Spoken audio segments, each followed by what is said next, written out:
ভারতের সবচেয়ে বড় প্রাইভেট ব্যাংক এইচডিএফসি সম্প্রতি বেশ কিছু সমস্যায় পড়েছে।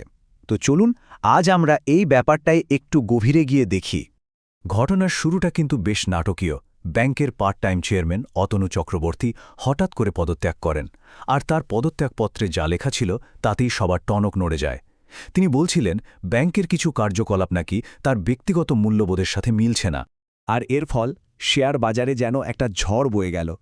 মাত্র কয়েক দিনের মধ্যে বিনিয়োগকারীরা হারালেন 1,00,000 কোটি টাকারও বেশি। ভাবা যায়? শেয়ারের দাম তো পড়তেই থাকল, আর সবার মনে তখন একটাই বড় প্রশ্ন ঘুরপাক খাচ্ছে, যে ব্যাংকে সবাই এত বিশ্বাস করত, সেই এইচডিএফসি ব্যাংকের ভেতরে আসলে হচ্ছেটা কি? তো এই প্রশ্নের উত্তর খুঁজতে গিয়ে যে প্রথম ব্যাপারটা সামনে আসে সেটা হলো একটা বড়সড় বন্ড কেলেঙ্কারি। আর এখান থেকেই চেয়ারম্যানের ওই মূল্যবোধের ব্যাপারটা কিছুটা পরিষ্কার হতে শুরু করে। এই কেলেঙ্কারির কেন্দ্রে আছে একটা বেশ জটিল জিনিস, নাম হল AT1 বন্ড। পুরো নাম অ্যাডিশনাল টিয়ার 1 বন্ড। সহজ করে বললে এটা ব্যাংকগুলোর জন্য টাকা তোলার একটা উপায়, কিন্তু যারা এই বন্ডে বিনিয়োগ করে তাদের জন্য ঝুঁকিটা কিন্তু অনেক বেশি। ব্যাপারটা বুঝতে হলে সাধারণ বন্ডের সাথে এর পার্থক্যটা দেখতে হবে। সাধারণ বন্ড অনেকটা একটা লোনের মতো, যার ঝুঁকি কম, কিন্তু AT1 বন্ড এটার ঝুঁকি অনেক অনেক বেশি। রিটার্ন বেশি পাওয়ার লোভ থাকলেও ব্যাংক যদি কোনো বড় সমস্যায় পড়ে তাহলে পুরো বিনিয়োগ শূন্য হয়ে যেতে পারে, মানে সব টাকা শেষ। আর এইচডিএফসি ব্যাংকের বিরুদ্ধে অভিযোগটা হলো তারা নাকি ঠিক এই কাজটাই করেছে।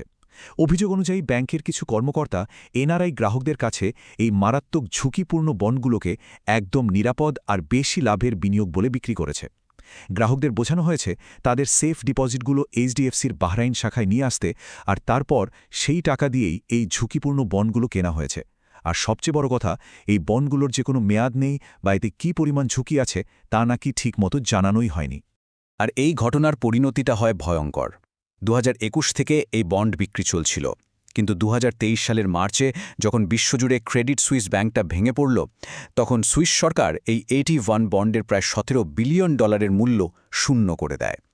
ব্যাস, যারা বিনিয়োগ করেছিলেন তাদের সব টাকা ডুবে গেল। এরপর এইচডিএফসি ব্যাংক অবশ্য ব্যবস্থা নিয়েছে, 3 জনকে বরখাস্ত করেছে আর 12 জনকে শাস্তি দিয়েছে, কিন্তু ক্ষতি যা হওয়ার তা তো হয়েই গেছে। কিন্তু ভাববেন না গল্পটা শুধু এই বন্ড কেলেঙ্কারিতেই শেষ। এর পেছনে আরও একটা বড় কারণ আছে, একটা গভীর চাপ যা তৈরি হচ্ছিল 2023 সালে এইচডিএফসি আর এইচডিএফসি লিমিটেডের সেই বিখ্যাত মেগা মার্জারের পর থেকে। এই চাপটা ঠিক কি সেটা বুঝতে হলে আমাদের ব্যাংকের লাভ করার মূল অঙ্কটা বুঝতে হবে।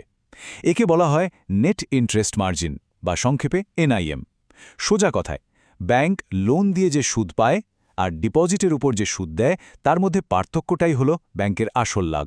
আর দেখুন, মার্জারের আগে এইচডিএফসি ব্যাংকের এই NIM ছিল 4.1%, কিন্তু মার্জারের পরে সেটা কমে দাঁড়ায় মাত্র 3.4%। মানে ব্যাংকের লাভ করার ক্ষমতাটাই অনেকটা কমে গেছে।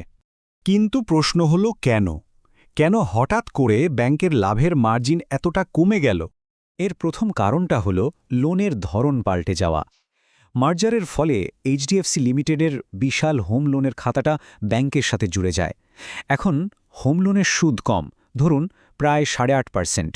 অন্যদিকে ব্যাংকের পার্সোনাল লোন বা বিজনেস লোনের সুদ অনেক বেশি, প্রায় 12 থেকে 18%। ফলে যখনই এই কম সুদের বিশাল হোম লোনগুলো এসে যোগ হলো, ব্যাংকের গড় লাভের হারটাই কমে গেল। দ্বিতীয় কারণটা হলো টাকা তোলার খরচ বেড়ে যাওয়া। এই যে এত নতুন লোন দেওয়া হলো, তার জন্য তো টাকা লাগবে, তাই না? কিন্তু সস্তায় টাকা, মানে কারেন্ট আর সেভিংস অ্যাকাউন্টের টাকা, সেই হারে বাড়েনি। ফলে ব্যাংকে বাধ্য হয়ে ফিক্সড ডিপোজিটের দিকে ঝুঁকতে হয়েছে, যেখানে অনেক বেশি সুদ দিতে হয়, প্রায় 6 থেকে 7.5%। মানে একদিকে আয় কমছে, অন্যদিকে খরচ বাড়ছে, লাভের ওপর চাপ তো পড়বেই। আর তৃতীয় একটা লুকানো খরচও ছিল। নিয়ম অনুযায়ী ব্যাংকগুলোকে তাদের মোট ডিপোজিটের প্রায় 21% টাকা আলাদা করে রাখতে হয়, যেখান থেকে প্রায় কোনো আয়ই হয় না। এইচডিএফসি লিমিটেডের জন্য এই নিয়মটা ছিল না, কিন্তু এইচডিএফসি ব্যাংকের জন্য আছে।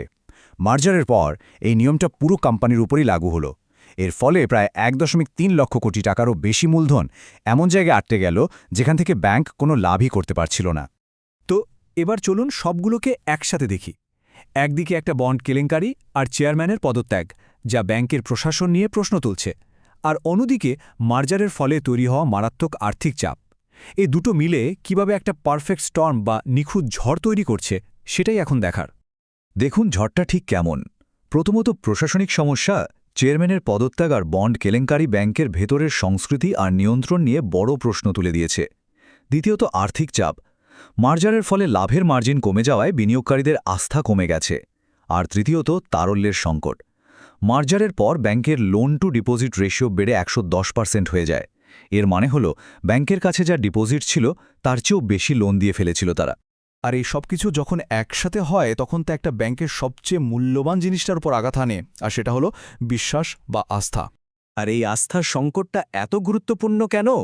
কারণ এইচডিএফসি ব্যাংক শুধু একটা সাধারণ ব্যাংক নয়।